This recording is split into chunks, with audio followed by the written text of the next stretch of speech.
Meus irmãos, a paz do Senhor, estou feliz por estar com os irmãos aqui essa noite, uma alegria, Deus nos conceder essa oportunidade. Quero convidá-los, por gentileza, a abrir comigo, Lucas capítulo 19, por favor. Lucas capítulo 19, por gentileza, a partir do verso de número 11. Lucas 19, a partir do verso 11. Irmãos, eu quero agradecer primeiramente a Deus, porque concedeu a mim e a todos os irmãos a vida e tem nos sustentado até hoje. Agradeço ao pastor Silas, nosso presidente, sempre tem dado oportunidades, eu só tenho a agradecer a Deus por isso. Quero agradecer ao pastor Carlos Ivan, muito obrigado, pastor, fico muito honrado. Toda vez que o Senhor se lembra de mim, para mim é uma grande alegria estar aqui com os irmãos, sempre uma felicidade, pois conheço muitos irmãos aqui, e quando eu estava naquela situação difícil, muitos irmãos oraram por mim, muitos mandaram mensagens, outros se encontraram comigo depois e falaram, e eu fiquei muito agradecido, só Deus para recompensar, Deus conhece as orações de cada um dos irmãos. Trago aqui também um abraço do pastor Cristiano Rosa, meu pastor, lá na Cidade Alta. Ele disse para mim: você prega lá na igreja hoje? E aí eu falei: pastor, o pastor Carlos Ivan me convidou para pregar na sede. Aí ele falou: então você vai. Porque se eu falasse que eu não ia vir, ele que ia ter que falar com o chefe, né? Então ele falou: então pode ir. Então, um abraço do pastor Cristiano a todos os pastores e à igreja, e também, mais uma vez, agradecer a confiança que nós, enquanto membros do Conselho de Educação e Cultura, temos recebido. Então, na pessoa do nosso presidente do Conselho, no caso, Valmir Nascimento, eu agradeço ao pastor pela oportunidade. Diz assim o verso 11: e ouvindo eles essas coisas, ele prosseguiu e contou uma parábola, porquanto estava perto de Jerusalém, e cuidavam que logo se havia de manifestar o reino de Deus. E disse, pois, certo homem nobre partiu para uma terra remota, a fim de tomar para si um reino e voltar depois. E chamando 10 servos seus, deu-lhes 10 minas e disse-lhes: negociai até que eu venha. Mas os seus concidadãos aborreciam-no e mandaram após ele embaixadores, dizendo: não queremos que este reine sobre nós. Muito obrigado. Estava sentado ali, irmãos, e eu estava recordando, a primeira vez que eu falei aqui, foi num culto da Almadecre. O pastor me deu uma oportunidade para dar uma palavra, e aí quando eu estava falando sobre Mateus capítulo 11, o pastor Sebastião entrou por ali. Quando o pastor Sebastião entrou, eu fiquei tão nervoso, que começou a subir um gelo, e eu senti que eu ia perder a voz. Na hora, em espírito ali, eu orei e falei: Senhor, não deixa eu passar essa vergonha, Deus. E aí eu me controlei e terminei a palavra, né? A segunda oportunidade que eu tive foi para pregar uma festa dos novos convertidos, com o pastor Haroldo. E preguei nessa festa, acho que era num domingo. Na quinta seguinte, eu ia para o Espírito Santo com o professor Valdeci do Carmo. Íamos para o Espírito Santo, a passagem já estava comprada, a passagem de avião, tudo certinho. Então eu preguei no domingo, na quinta íamos para o Espírito Santo. Quando eu preguei, naquele domingo, acabou a mensagem, eu estava com um copo de água na mão, com a Bíblia, o pastor Sebastião falou: Jonas, vem aqui. E eu fiquei nervoso, né?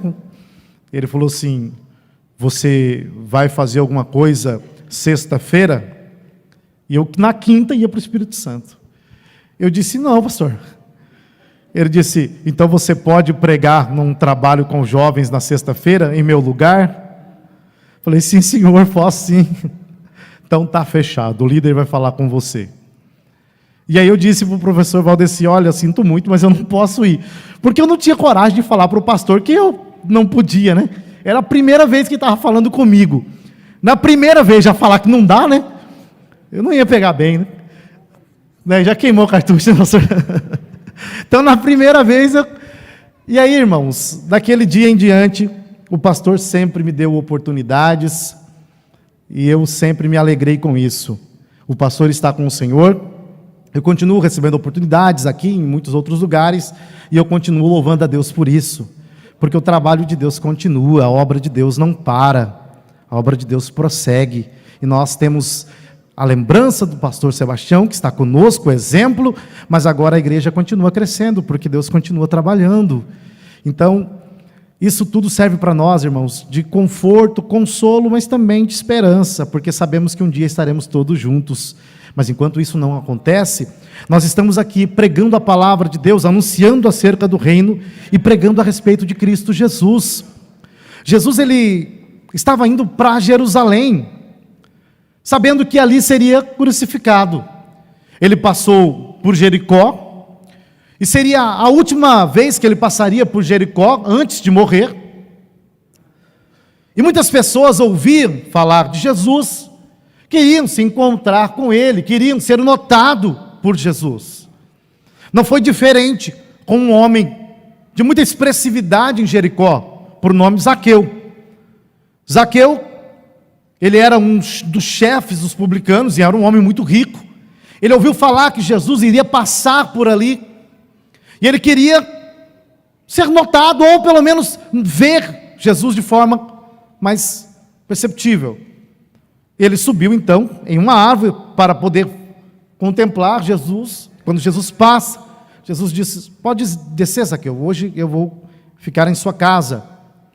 E aí depois que Jesus fica na casa de Zaqueu, ele está partindo para Jerusalém, muitas pessoas o acompanhando. Só que aquela multidão que seguia Jesus tinha uma concepção errada a respeito da obra de Cristo naquele momento. Muitos daquela multidão tinham uma concepção equivocada a respeito do que Jesus veio fazer. Eles estavam seguindo Jesus porque pensavam que Jesus naquele momento iria estabelecer um reino político. Eles pensavam que Jesus, naquela marcha, iria para Jerusalém, iria se assentar no trono, ia começar a reinar, iria destituir Roma. Então, Israel voltaria ao ápice do poder como outrora. E Jesus, sabendo disso, sabendo que eles estavam com uma concepção equivocada a respeito do reino naquele momento, vai contar uma parábola. O verso 11 diz que Jesus conta esta parábola porque as pessoas pensavam que naquele momento o reino iria se manifestar. Se nós olharmos o capítulo de número 17, a partir do verso 20, os fariseus haviam interrogado Jesus, perguntando: Senhor, como que vai ser o reino? Quando que ele vai se manifestar? De que forma que vai ser? E aí Jesus vai responder, dizendo: olha, o reino, nessa primeira manifestação, ele não vai vir com esta aparência pujante como vocês estão esperando. Ele não vai vir com toda a imponência, com o poder, da forma como vocês imaginam. Porque o reino de Deus já está entre vós.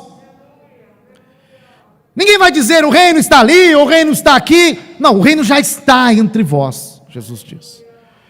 Porque Israel tinha uma esperança. Israel tinha uma esperança baseada em Daniel. Quando nós olhamos o profeta Daniel, no capítulo de número 7 e no capítulo de número 2, nós vamos perceber que Deus ali revelou acerca dos reinos que iriam surgir. Deus falou dos reinos que apareceriam, falou dos reinos que iriam cair, reinos humanos poderosos. Só que Deus revelou também, tanto no capítulo 2 quanto no capítulo 7 de Daniel, Deus revelou que apesar dos reinos humanos que surgiriam, a despeito dos poderes humanos que viriam, Deus disse: surgirá também um reino maior do que todos esses reinos humanos. E este reino, quando aparecer, ele vai ser um reino tão poderoso que o reino do homem, o reino dos homens, não vai poder subsistir perante o reino de Deus. Daniel fala de uma pedra que foi cortada sem o auxílio de mãos, no capítulo de número 2, e que começou a crescer, e esta pedra tomou conta do mundo todo. Esta pedra esmigalhou a estátua e tomou conta do mundo todo. E aí Deus diz para Daniel: esta pedra é o reino de Deus, é o reino que vai surgir. No capítulo de número 7, o Senhor revelou a Daniel a figura de um homem que chegava ao ancião de dias, e este homem, este filho do homem, recebia o poder, o reino e a glória do ancião de dias. E Daniel 7 diz que ele vai reinar para sempre, e os santos reinarão com ele, pois o seu reino é eterno. Israel aguardava a manifestação deste reino, porque Deus prometeu um reino. Quando o Messias se manifestasse, Israel esperava: o reino vai chegar, e quando o reino chegar, Israel voltará a reinar, porque Deus prometeu a Abraão a terra, do Nilo ao Eufrates, mas Israel nunca possuiu a terra em sua integralidade. Na época de Salomão, foi quando Israel passou a possuir a maior parte do território que Deus prometeu, mas não todo o território. Então Israel tinha uma esperança messiânica, de que quando o Messias aparecesse, o reino de Deus iria aparecer. Quando nós olhamos para livros como, por exemplo, Sofonias, Joel, Amós, todos eles vão falar sobre o grande dia do Senhor. E o dia do Senhor é um dia do juízo para os inimigos do povo de Deus, mas é um dia em que o povo de Deus também vai reinar. O dia do Senhor no Antigo Testamento é um dia de medo, de pavor, de trevas para o inimigo do povo de Deus, mas para o povo de Deus é um dia de vitória. Então Israel aguardava a manifestação deste reino. Quando o anjo aparece para anunciar a Maria que nasceria um filho, o anjo diz: este será o filho de Davi, este será o herdeiro das promessas que Deus fez a Abraão. O trono deste é eterno, não terá fim, e ele veio para estabelecer a salvação. Só que aí o anjo diz algo interessantíssimo a Maria, e depois no cântico Maria confirma, dizendo: só que ele foi colocado para a queda de muitos e elevação de outros, mostrando que este reino era um pouco diferente do que muitos imaginavam. João Batista começou a pregar, Mateus capítulo 3, e João Batista dizia: o reino de Deus está chegando, o reino é chegado, se arrependam. A mensagem de João Batista, Malaquias capítulo 3, Malaquias capítulo 4. Malaquias já havia falado sobre o juízo, e João Batista, como verdadeiro Elias, pregava sobre esse juízo, preparando o caminho para a vinda do Senhor, conforme Isaías 40 havia falado. João Batista falava do juízo, mas falava que o reino também estava chegando. E quando o reino chegasse, dizia João Batista, então o juízo vai se estabelecer para os ímpios, para os que não se arrependem, mas para o povo de Deus haverá um batismo especial, haverá salvação. Jesus foi batizado, começou a pregar, e em Mateus capítulo 4, verso 17, a Bíblia diz que Jesus pregava e dizia: é chegado a vós o reino. E todos esperavam que o reino se manifestasse da forma como Daniel descreveu, naquele primeiro momento. Só que à medida que Jesus foi pregando, o tempo foi passando, e parece que nada acontecia. Jesus expulsava demônios, curava os enfermos, os paralíticos voltavam a andar, os pecadores eram perdoados, a salvação se manifestou. Mas, e o reino que Daniel falou, que quando chegasse, iria depor os inimigos do povo, iria destruir todos os inimigos de Israel? João Batista estava preso. Em Mateus capítulo 11, ele manda alguns discípulos perguntar a Cristo: és tu o Messias que nós estamos esperando mesmo? Porque até agora parece que nada está acontecendo. E aí, Jesus olha para aqueles discípulos, diz: volte, diga a João que os cegos estão enxergando, os surdos estão ouvindo, os mudos voltaram a falar, e aos pobres e perdidos é pregada a salvação. Jesus estava citando Isaías capítulo 29 e capítulo 35, porque Isaías disse que quando o Messias viesse, o Messias, ele iria libertar os cativos e oprimidos, o Messias iria curar os enfermos, dar vista aos cegos. Jesus estava dizendo para aqueles discípulos: vai e diga a João Batista, que eu sou aquele de quem Isaías falou, e os sinais confirmam que eu de fato sou o Messias. Só que existe algo interessante a respeito do reino de Deus. Em Mateus capítulo 13, verso de número 7, Jesus começa a contar parábolas, e os discípulos perguntam: Senhor, por que o Senhor fala por parábolas? Aí Jesus diz: porque a vós é dado conhecer os mistérios do reino. Havia um mistério do reino, que muitos ainda não haviam compreendido. E que mistério que é esse? Que o reino de Deus de fato se manifestou em Cristo Jesus. Só que o reino de Deus não havia se manifestado da forma como Daniel falou, naquele primeiro momento. Porque na primeira vinda de Cristo Jesus, ele não veio para destituir Roma. Na primeira vinda de Cristo Jesus, ele não veio para destruir Herodes ou Pilatos. Na primeira manifestação do reino, ele veio para libertar os cativos e oprimidos de Satanás e trazer a humanidade à salvação. No capítulo de número 19, verso de número 10 de Lucas, quando Jesus chega na casa de Zaqueu, Jesus começa a dizer, a partir do verso 9 inclusive: a salvação chegou hoje a esta casa, porque este também é filho de Abraão, porque o Filho do Homem veio para buscar e salvar o que se havia perdido. Jesus sabia que eles estavam esperando uma manifestação política do reino de Deus naquele momento. Só que em sua primeira manifestação, Jesus não veio para destruir Roma, ele veio para destruir o pecado. Jesus não veio para destruir Herodes ou Pilatos, ele veio para destruir o domínio de Satanás e resgatar um povo para Deus. Por isso que Jesus vai dizer que naquele momento eles não estavam compreendendo a magnitude do reino de Deus. Nas escrituras nós encontramos dois aspectos do reino. O primeiro aspecto do reino é aquele que se manifestou com Cristo, um reino poderoso, só que não veio com aparência física, como Jesus disse em Lucas 17, no verso que nós já lemos, 20 em diante. Ele não veio com aparência física, mas estava atuando com poder. Mateus capítulo 12, verso de número 28, Jesus expulsa um demônio, e alguém diz assim: ele está operando pelo poder de Belzebu. Aí Jesus diz: olha, se eu expulso demônios, não pode ser pelo poder dos demônios, porque uma casa dividida, um reino dividido contra si mesmo, não subsiste.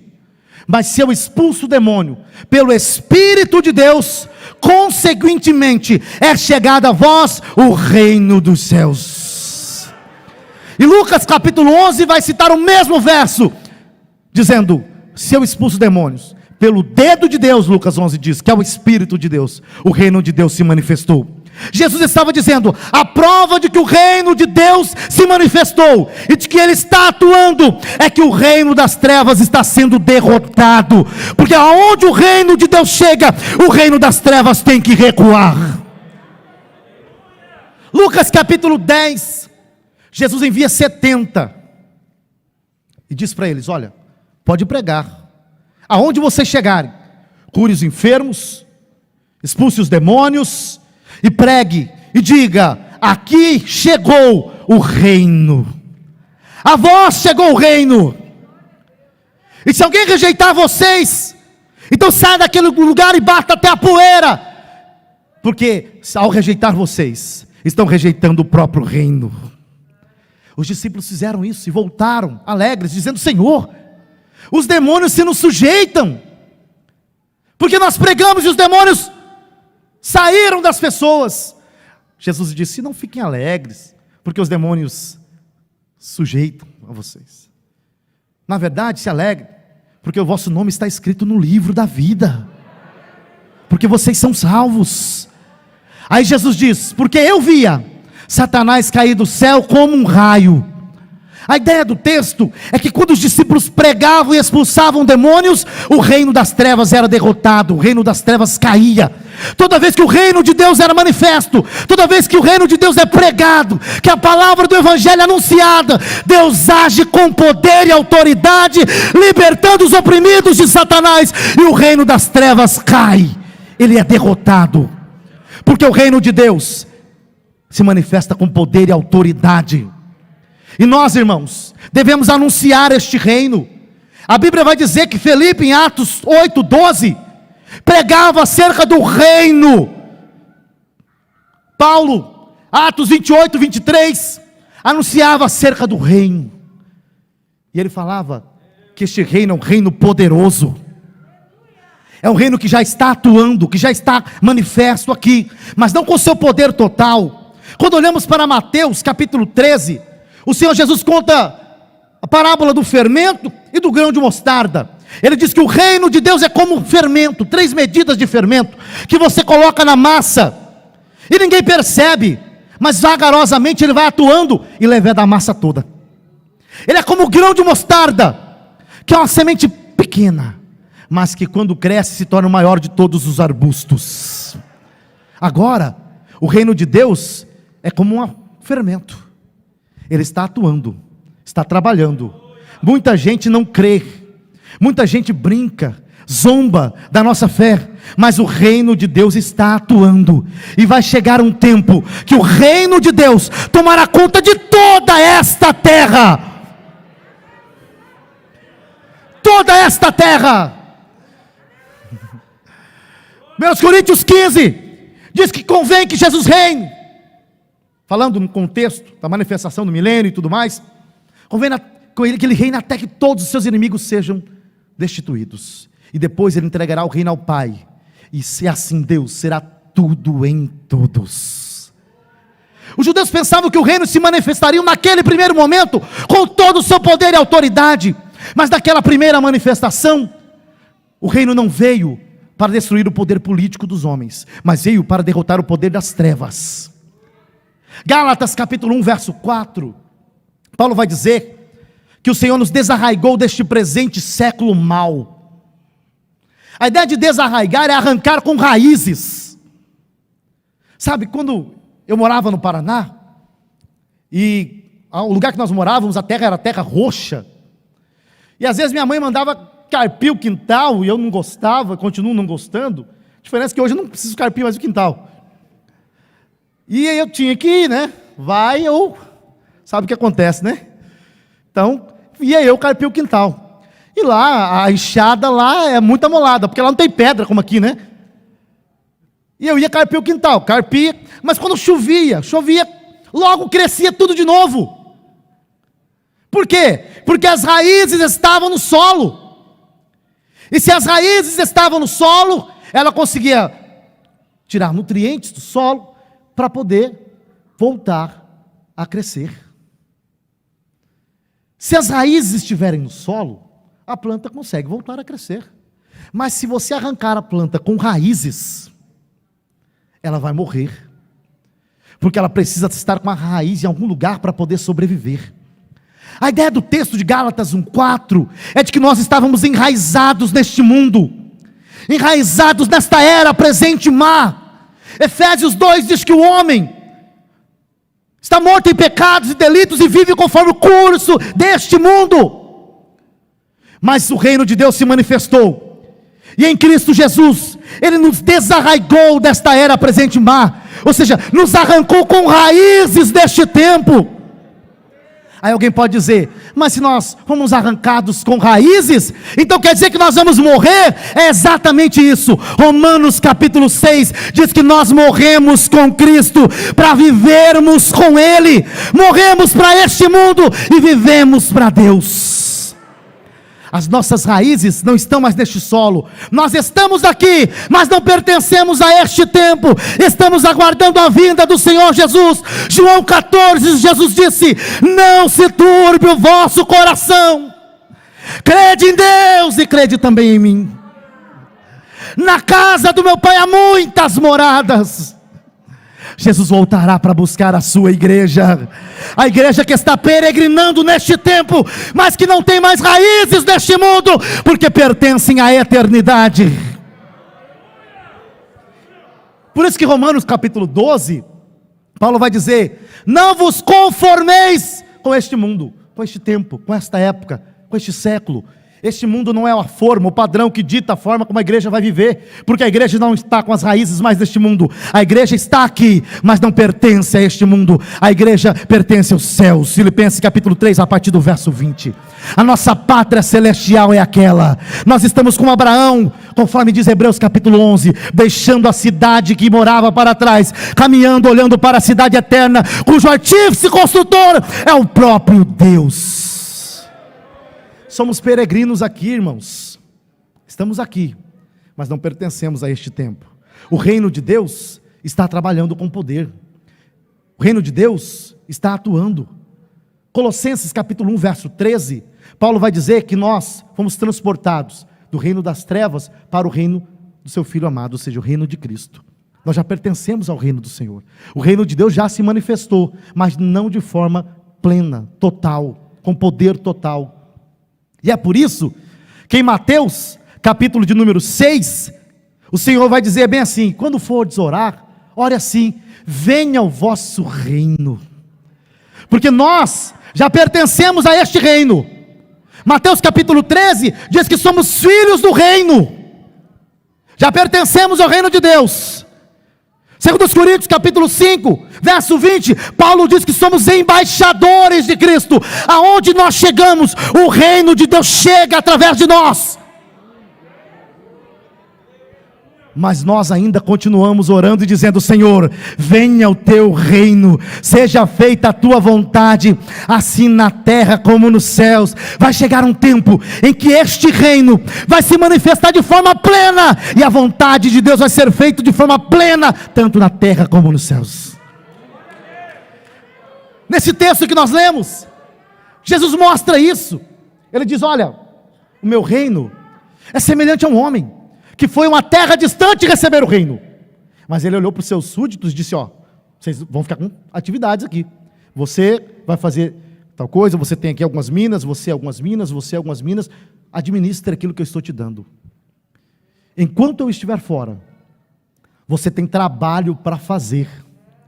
Eu vou voltar. E quando eu voltar, vocês vão prestar contas daquilo que eu deixei com vocês. Só que o texto diz que algumas pessoas não queriam a manifestação deste reino. Eles estavam se opondo à manifestação do reino. A primeira coisa que eu aprendo desse texto, pastor Carlos Ivan, é que o reino vai vir, independentemente da vontade dos homens. Muitos não querem, mas o reino vai se manifestar de forma plena e total. E quando isso acontecer, o texto diz que os inimigos do reino serão punidos. Mas aqueles que trabalharam firmemente, administrando aquilo que o seu Senhor lhes deu, estes serão recompensados pelo Senhor do reino. Irmãos, a igreja está aqui, trabalhando, administrando o que o Senhor Jesus nos deu, aguardando a manifestação plena e total deste reino. Esse reino vai se manifestar de forma plena. Por enquanto, muitos zombam, mas qual é a nossa tarefa? Marcos capítulo 4, o Senhor Jesus diz que o reino, e eu já quero convidá-los a ficar em pé por gentileza. Marcos capítulo 4, o Senhor Jesus diz que o reino é como um homem que saiu a lançar a semente no seu campo, e ele lançou a semente, e aí Marcos 4 diz que ele foi dormir, jogou a semente, foi dormir, e aí o texto diz, sem que ele soubesse, de uma maneira que ele não sabe como, aquela semente brotou, cresceu. O homem lançou a semente, mas ele não tinha o poder de fazer a semente crescer e germinar. Ele só lançou a semente, e de uma maneira que ele não sabe como, aquela semente cresceu.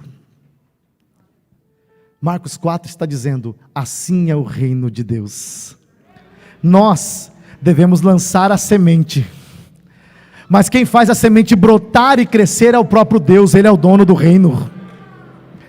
A tarefa de salvar não é nossa, a tarefa de salvar é de Deus, Ele que veio para buscar e salvar o que se havia perdido.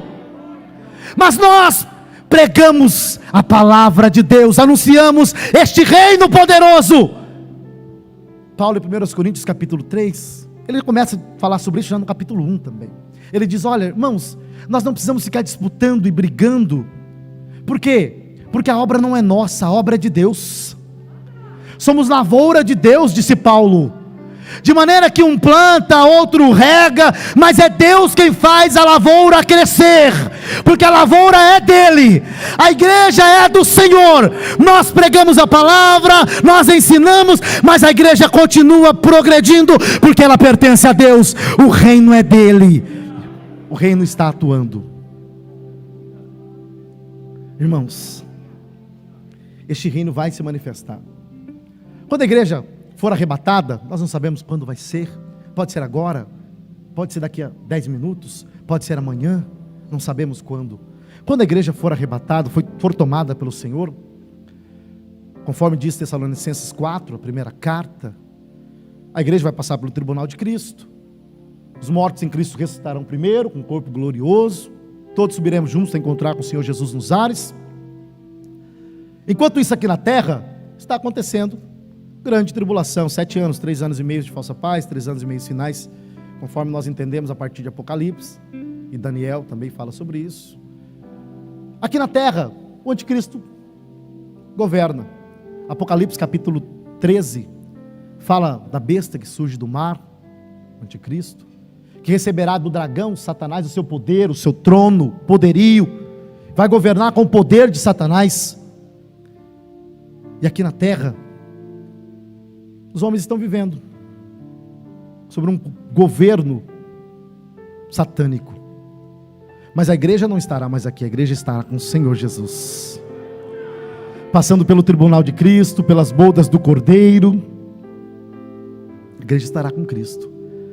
No final da grande tribulação, Apocalipse diz que o anticristo, o falso profeta, Satanás, convencerá o mundo a vir batalhar uma grande batalha do Armagedon.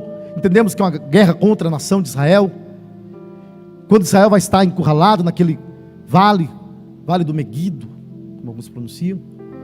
E naquela hora, quando Israel não tiver recursos, não tiver mais o que fazer, Israel vai clamar a Deus, como clamou no Egito, quando Deus apareceu em Êxodo capítulo 3 a Moisés e disse: Moisés, eu escutei o clamor do meu povo, vá libertar o meu povo.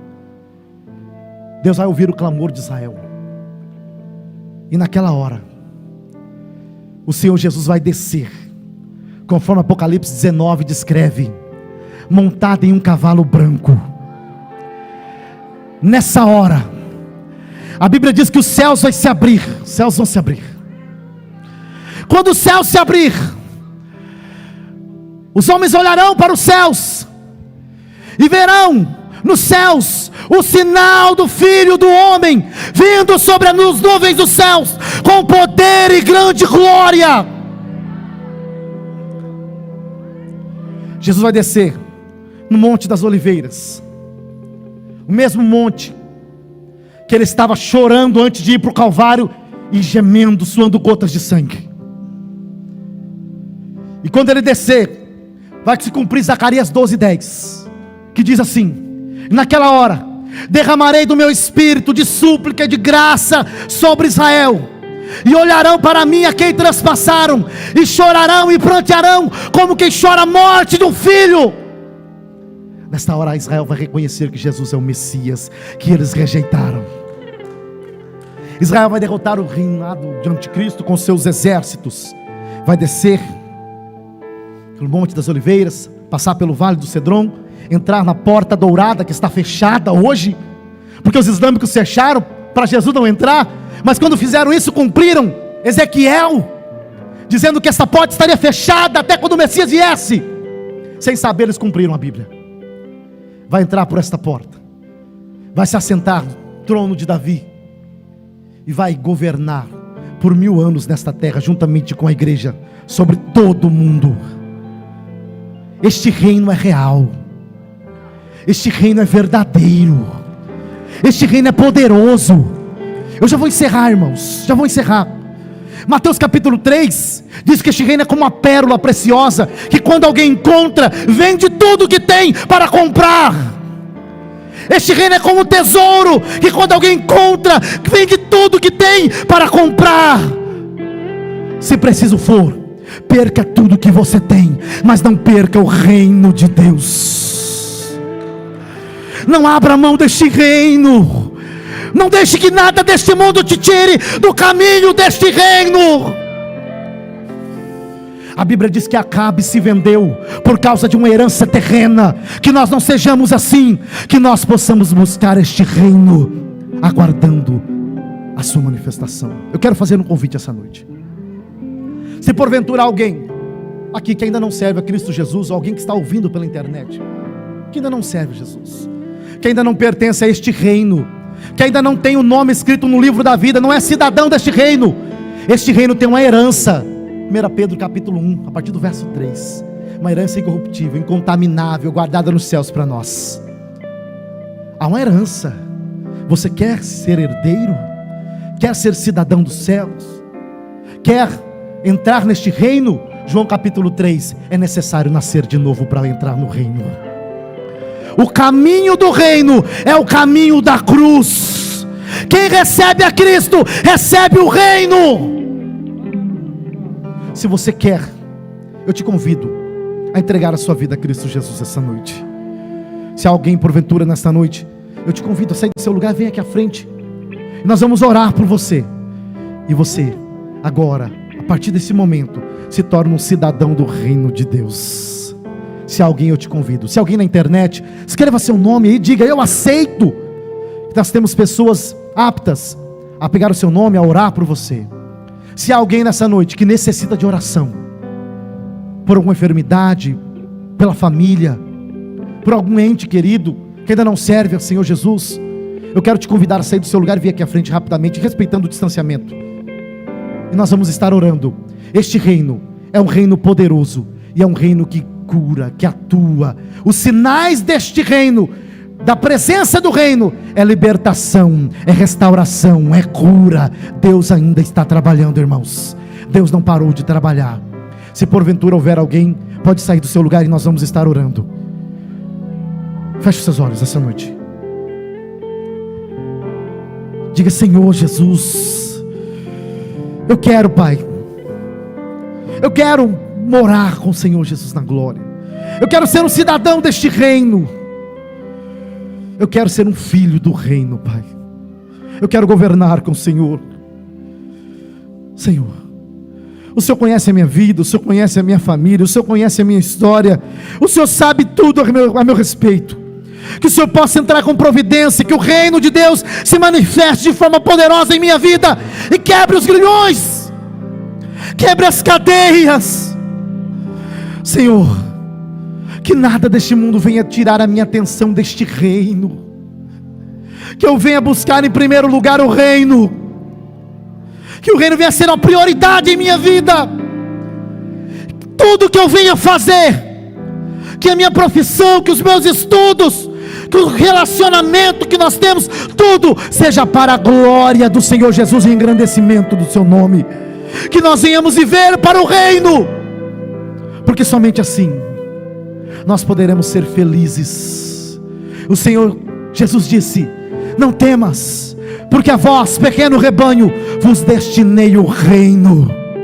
Que nós não venhamos temer, Pai, mas que nós venhamos servir a Ti com fidelidade, com alegria e integreza de coração, porque o Senhor é um Deus que nos deu o reino. Pai, assim te pedimos e te agradecemos em nome de Jesus.